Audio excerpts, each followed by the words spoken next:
Keadaan ini menimbulkan kekhawatiran mendalam sekaligus luka hukum bagi saya sebagai korban karena menunjukkan bahwa ketika seorang pelaku berasal dari institusi militer, proses hukum seolah berada di luar jangkauan kontrol publik. Saya memohon kepada Yang Mulia agar keadilan tidak padam seperti api yang telah merenggut nyawa keluarga saya. Saya memohon agar tidak ada lagi wartawan seperti ayah saya yang dibungkam, sementara aktor intelektual masih bebas karena berseragam.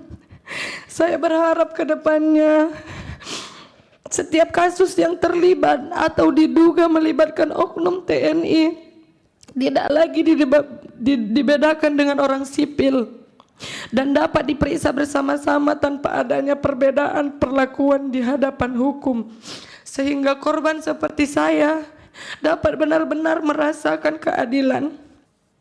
Ketika anak saya mencoba untuk merangkak ke atas, anak saya kembali dipukul dan ditinggalkan saja di situ oleh Babinsa ini. Lalu teman-temannya pun menolong anak saya untuk dibawa berobat. Kalau Reja Palevi masih muda dan dia masih dibutuhkan di satuannya. Kalau masih muda, anak saya lebih muda dan masih punya banyak masa depan. Tetapi tentara itu anak saya kehilangan semua. Kematian anak saya sudah sangat membunuh saya, tetapi datang lagi proses yang dilakukan serta putusan yang diberikan lebih tidak adil lagi. Kemana lagi saya harus mencari keadilan? Saya berdiri di hadapan Yang Mulia bukan sebagai ahli hukum, melainkan sebagai seorang ibu yang kehilangan anaknya untuk selamanya. Anak saya meninggal karena kekerasan, nyawanya hilang dan tidak akan pernah bisa digantikan. Nyawa anak saya seolah diganti dengan hukuman 10 bulan penjara. Bagi saya sebagai ibu, itu bukan sekedar angka. Itu adalah rasa keadilan yang terasa sangat jauh dari hati nurani. Saya memberanikan diri berdiri di sini untuk bertanya dengan hati yang hancur. Mengapa pembunuh anak saya hanya dihukum 10 bulan? Apa dasarnya? Kenapa dengan proses yang begitu panjang tetapi tidak ada keadilan terhadap anak saya? Silakan,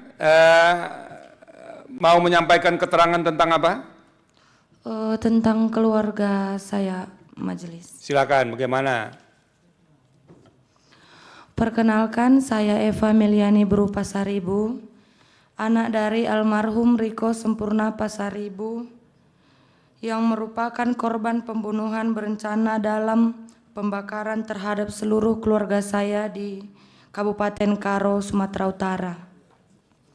Tidak hanya ayah, ibu, adik dan anak saya juga ikut tewas dalam kejadian tersebut, yang dimana peristiwa tersebut kuat dugaan saya dikarenakan pemberitaan ayah saya selaku jurnalis. Dan sekarang majelis, saya tinggal sebatang kara. Itu ayahnya jurnalis apa dulu? Tribrata TV. Tribrata TV di? Kabanjahe. Di Kabanjahe. Yang diberitakan itu tentang apa? Tentang, ini nanti saya jelaskan. Oke, silakan. Majelis. Saya meyakini berdasarkan bukti-bukti dan pemeriksaan yang dilakukan oleh pihak kepolisian bahwa peristiwa ini terjadi karena ayah saya memberitakan bisnis judi yang diduga dibekingi oleh oknum TNI. Ayah saya secara berturut-turut memberitakan isu tersebut pada tanggal 21, 22, dan 23 Juni 2024 serta pada tanggal 26 Juni 2024, satu hari sebelum pembakaran terjadi. Dalam pemeriksaan dan bukti-bukti yang telah ditemukan, terungkap bahwa 1. Ayah saya didatangi oleh Koptu Herman Bukit yang meminta agar ayah saya menurunkan atau meng-take down berita terkait bisnis judi. 2. Ayah saya merasa terancam dan mengatakan akan meminta perlindungan ke Polda Sumut. 3. Ayah saya mengirim pesan bahwa ia merasa sangat terancam oleh Koptu Herman Bukit, dan pesan itu juga ia sampaikan kepada Kasat Reskrim Polres Tanah Karo. 4. Koptu HB juga mengirim pesan kepada Pemret ayah saya agar menurunkan berita tersebut. 5. Dari hasil investigasi, ayah saya dihimbau untuk tidak pulang ke rumah karena alasan keamanan. 6. Bebas Ginting, seorang pengawas lokasi judi yang diberitakan, justru tidak memiliki masalah apapun dengan ayah saya, melainkan hubungan mereka sangatlah akrab. 7. Bebas Ginting pernah menelepon saya dan mengatakan bahwa adanya keterlibatan Koptu Herman Bukit tersebut, bahkan menyampaikan bahwa Koptu Herman Bukit itulah yang menyuruh dia melakukan pembakaran. Ke-8, Bebas Ginting juga menyampaikan di persidangan bahwa ada pihak lain yang terlibat dan para eksekutor menerima uang 1 juta rupiah sebagai bonus karena telah melakukan pembakaran. Mengetahui semua dugaan keterlibatan Koptu Herman Bukit dalam peristiwa ini, kami pun membuat laporan di Puspom Angkatan Darat Jakarta. Begitupun kami masih disuruh membuat laporan lagi di Medan. Kami mengikuti semua prosedur, tetapi berjalannya waktu, pihak Pomdam 1 Bukit Barisan tidak memberikan hasil pemeriksaan mereka. Setiap kami follow up ke sana, kami selalu dibola-bola dan penyidiknya sampai ganti-ganti, sehingga memperlambat berjalannya kasus ini. Kami juga sudah advokasi di nasional, mendatangi Puspom Angkatan Darat di Jakarta, dan Wadansat Idik Puspom Angkatan Darat menyampaikan kepada kami kalau akan segera ditetapkan tersangka. Tetapi ketika kami kembali ke Medan, kami kembali dihadapkan kepada proses yang tidak jelas dan tidak transparan dari Pomdam 1 Bukit Barisan. Yang Mulia Majelis Hakim, perbedaan perlakuan antara pelaku sipil dan pelaku dari unsur militer sangat terlihat dari awal penanganan perkara. Para pelaku sipil ditangkap cepat, ditahan, diperiksa secara terbuka, dan proses persidangan berjalan dengan akses publik penuh. Sebaliknya, proses terhadap Koptu Herman Bukit tersebut berlangsung tertutup, minim informasi, dan tidak melibatkan mekanisme pengawasan yang memungkinkan keluarga korban atau masyarakat sipil melakukan pemantauan. Keadaan ini menimbulkan kekhawatiran mendalam sekaligus luka hukum bagi saya sebagai korban, karena menunjukkan bahwa ketika seorang pelaku berasal dari institusi militer, proses hukum seolah berada di luar jangkauan kontrol publik. Berbeda dengan jika pelakunya seorang warga sipil. Dalam konteks ini, pemberitaan media secara konsisten menggarisbawahi bahwa ketertutupan peradilan militer dan kewenangan internal institusi TNI berpotensi membuat proses hukum terhadap anggotanya tidak akuntabel dan rawan melahirkan impunitas. Fakta bahwa Koptu Herman Bukit, meskipun telah disebut dalam banyak keterangan, bukti elektronik, serta kesaksian para pihak, masih tetap bertugas dan tidak diproses secara transparan. Bagi saya, merupakan bukti nyata terjadi ketimpangan perlakuan hukum. Ketimpangan ini tidak hanya merugikan keluarga korban, tetapi juga merusak kepercayaan publik terhadap sistem peradilan dan upaya negara dalam melindungi kebebasan pers. Yang Mulia Majelis Hakim, izinkan saya menutup keterangan ini dengan satu hal yang terus teringat dalam benak saya. Bagaimana ayah saya, seorang wartawan, berani mengungkap bisnis judi yang dibekingi oleh oknum TNI. Maka di persidangan ini saya pun berusaha berani meski rasa takut selalu menghantui. Betapa mendatangkan trauma bagi saya bahwa dengan bukti keterlibatan sebesar apapun, Koptu Herman Bukit masih bebas dan menjalankan tugasnya, digaji oleh negara, sementara para eksekutor lainnya sudah dijatuhi hukuman pidana seumur hidup. Saya memohon kepada Yang Mulia agar keadilan tidak padam seperti api yang telah merenggut nyawa keluarga saya.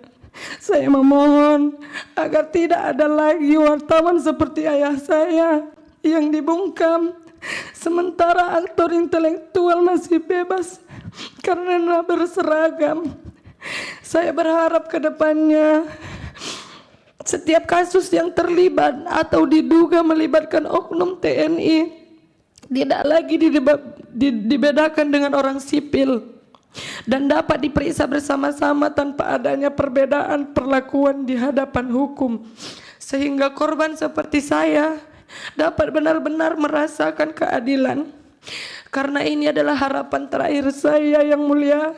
Saya sangat-sangat bermohon kepada Yang Mulia majelis hakim sekalian agar dapat mempertimbangkan permohonan saya, anak sebatang kara ini, dalam mencari keadilan di dunia yang hanya sementara ini. Demikian keterangan saya. Sekian dan terima kasih Yang Mulia. Makasih, silakan kembali ke tempat duduk. Itu udah didengar Pak Dirjen sendiri itu Bu, permintaannya. Dicatat itu Pak. Itu. Soalnya kalau kasus konkretnya nggak bisa diselesaikan di sini Bu. Kasus konkretnya di tempat lain. Tapi catatan Ibu itu biar nanti jadi catatan sama Pak Dirjen ya. Jangan nangis lagi Bu, nanti kita semua dalam ruangan ini nangis, nggak jadi sidang kita ini. Berikutnya Ibu Leni Damanik ya. Silakan Bu. Ibu mau di sana juga? Atau di sini? Kalau sana dekat Pak Dirjen Bu. Nah di sana aja, silakan.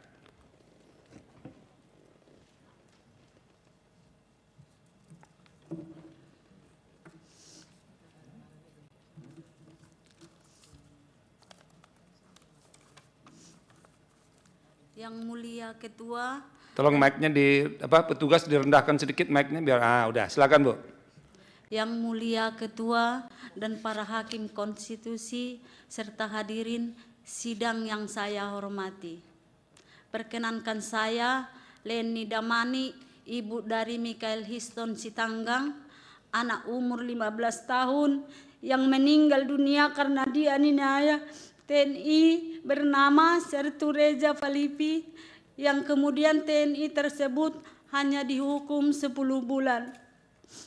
Izin saya menyampaikan kesaksian dalam persidangan ini sebagai bentuk tanggung jawab saya sebagai warga negara yang menjunjung tinggi konstitusi, hukum, dan prinsip keadilan.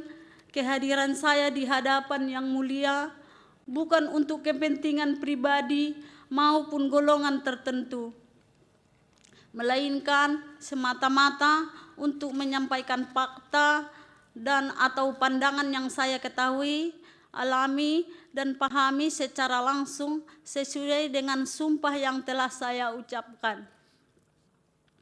Pada tanggal 24 Mei 2024, saya itu sedang berada di Siantar, sedang memakamkan orang tua saya yang baru meninggal. Anak saya tinggal di Medan karena dia mau perpisahan, mengingat anak saya sudah kelas 3 SMP. Anak saya kemudian menelpon kakaknya yang bekerja di luar negeri untuk mengirim uang membeli makan. Setelah dikirim, anak saya pun pergi mengajak temannya untuk bersama membeli makanan. Ternyata temannya itu sedang duduk di dekat rel kereta api. Anak saya bilang ke dia, ayo beli makanan. Terus temannya balas, tunggulah dulu. Disinilah dulu kita nonton ada tawuran ini. Anak saya pun kemudian ikut duduk menonton. Yang kemudian ternyata masa tawuran itu ditertibkan oleh keamanan dan lari ke arah anak saya dan teman yang sedang duduk. Melihat itu anak saya pun ikut berlari, yang kemudian ternyata ditangkap oleh tentara yang merupakan Babinsa, dan Babinsa itu memukul anak saya dan menendang sampai kemudian anak saya terjatuh ke bawah jembatan sedalam 2 meter. Ketika anak saya mencoba untuk merangkak ke atas, anak saya kembali dipukul dan ditinggalkan saja di situ oleh Babinsa ini. Lalu teman-temannya pun menolong anak saya untuk dibawa berobat. Mereka pun membawa ke klinik awalnya. Sampai di klinik yang diobati hanya luka-luka dari luar seperti lecet dan kepalanya berdarah. Lalu kawan-kawannya anak saya ini pun membawa ke rumah. Ternyata waktu malam-malam anak saya ini mengeluh, sakit katanya. Kemudian dibawalah dia ke rumah sakit Muhammadiyah. Anak saya perempuan saya yang di luar negeri itu pun nelpon ke saya. Dibilangnya, "Mak, tengoklah dulu si Mikael itu. Udah mau dia." Kami pun akhirnya video call sambung 3. Saya pun akhirnya melihat anak saya itu sudah dipompa jantungnya sama dokter. Langsung menangislah saya karena saya masih di kampung saat itu. Langsung berangkat ke Medan. Di hari itu juga saya dan keluarga saya langsung pergi ke kantor polisi Polsek untuk membuat laporan. Saya ada nunggu 2 jam lebih karena mereka bilang mau tukar sip lah, lagi makan lah. Tapi tetap saya tunggu sampai akhirnya saya pulang dulu sebentar dan balik lagi. Pas saya balik lagi, terus polisinya bilang, "Bu, ini pelakunya mungkin adalah tentara, jadi nggak bisa buat laporan di sini. Ibu buat laporan di Denpom saja." Saya pun kemudian diarahkan untuk buat laporan di Denpom 15 Medan. Pas saya sampai di Denpom, saya ceritakan semua masalah saya. Ternyata Denpom pun nggak bisa buat laporan karena hari Sabtu katanya. Nanti datang ajalah ibu pas hari Senin. Tetapi pada saat itu salah satu orang Denpom pergi bersama saya untuk melihat lokasi juga bersama seorang saksi yang melihat kejadian itu. Orang Denpom itu pun pergi juga ke Koramil dan ditunjukkan ke anak itu foto-foto Babinsa yang ada di situ. Dan saksi itu juga mengatakan ini orangnya. Orang Denpom itu mengatakan ke saya, kalau ini nggak perlu dipisum lagi karena sudah tahu orangnya. Ibu datang aja Senin supaya kita buat laporan. Saya pun akhirnya membuat laporan di Denpom tanggal 28 Mei 2024. Berjalannya waktu nggak ada kemajuan sama sekali terhadap laporan saya. Saya pun mencari damping ke LBH Medan. Setelah itu kami pun akhirnya mencoba datang ke beberapa tempat termasuk ke Jakarta untuk mencari keadilan terhadap anak saya. Kami pergi ke Puspom Angkatan Darat di Jakarta, kami pergi ke Komnas HAM, ke KPI dan LPSK supaya saya mendapatkan keadilan. Kemudian barulah ada pergerakan dari Denpom itu pun sangat lama. Mereka baru menetapkan tersangka pada bulan Januari tahun 2025. Dan baru mulai disidangkan bulan 7 tahun 2025. Itu pun pada saat persidangan Sertu Reja Falifi ini tidak ditahan, masih bebas di luar. Bahkan dia pernah datang ke rumah saya membawa buah dan uang mau dikasih ke saya, tapi saya tolak. Waktu saya dipanggil pun untuk diperiksa sidang, saya merasa persidangan itu ketat sekali. Kalau mau masuk kami harus lihat KTP dulu. Bahkan pengacara saya yang dari LBH Medan diperiksa sama tas-tasnya, buku-bukunya pun diperiksa semua. Akhirnya tanggal 20 bulan Oktober 2025 keluar putusan terhadap Sertu Reja Falevi itu penjara 10 bulan. Pada saat itu saya menangis karena hakim militernya bilang kalau Reja Falepi masih muda dan dia masih dibutuhkan di satuannya. Kalau masih muda, anak saya lebih muda dan masih punya banyak masa depan. Tetapi tentara itu anak saya kehilangan semua. Kami pun akhirnya demo di depan pengadilan itu. Putusan itu sangat tidak adil. Proses yang segitu panjang dan saya yang tidak mengerti sama sekali. Tapi putusannya hanya 10 bulan. Saya merasa saya mati 2 kali. Kematian anak saya sudah sangat membunuh saya. Tetapi datang lagi proses yang dilakukan serta putusan yang diberikan lebih tidak adil lagi. Kemana lagi saya harus mencari keadilan? Yang mulia, Ketua dan para hakim konstitusi, saya berdiri di hadapan yang mulia bukan sebagai ahli hukum, melainkan sebagai seorang ibu yang kehilangan anaknya untuk selamanya. Anak saya meninggal karena kekerasan, nyawanya hilang dan tidak akan pernah bisa digantikan. Namun dalam proses hukum yang saya lihat dan saya alami, nyawa anak saya seolah diganti dengan hukuman 10 bulan penjara. Bagi saya sebagai ibu, itu bukan sekedar angka. Itu adalah rasa keadilan yang terasa sangat jauh dari hati nurani. Yang mulia, saya percaya bahwa setiap warga negara memiliki kedudukan yang sama di hadapan hukum. Karena itulah saya memberanikan diri berdiri di sini untuk bertanya dengan hati yang hancur. Mengapa pembunuh anak saya hanya dihukum 10 bulan? Apa dasarnya? Kenapa dengan proses yang begitu panjang tetapi tidak ada keadilan terhadap anak saya? Saya tidak menuntut balas. Saya hanya memohon agar hukum membedakan antara yang berseragam, yang tidak, antara yang berkuasa dan rakyat biasa. Jika hukum tidak mampu menghadirkan keadilan bagi anak saya khawatir ia juga akan gagal melindungi anak-anak lain di masa depan.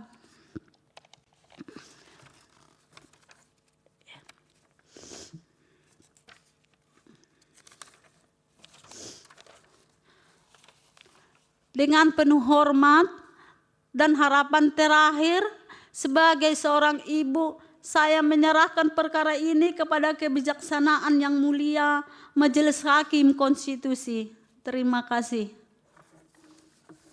Terima kasih Bu Leni. Silakan kembali ke tempat duduk.